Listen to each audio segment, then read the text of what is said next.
And if another leader was considering joining Veblen, what would you say? As you know, I have been introducing Veblen program to a few business owner now, and successfully attract some of them to sign up to form the board with us of the Veblen community.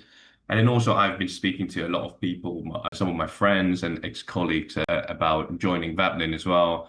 I've joined the Veblen affiliate program as well because I'm a big believer of the community. I love the community, and then I think this community, the great thing about it is such a safe place for people like ourselves to act as a sounding board. You have very like-minded people in the same community. You can freely share your real thoughts and also your opinion without any judgment.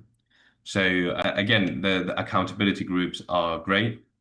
People do share their true feelings, and sometimes like it happens one or twice now, people show emotional as well. So they actually in tears because they don't get to understand by the outside world. So I do love about this place, which is a safe place.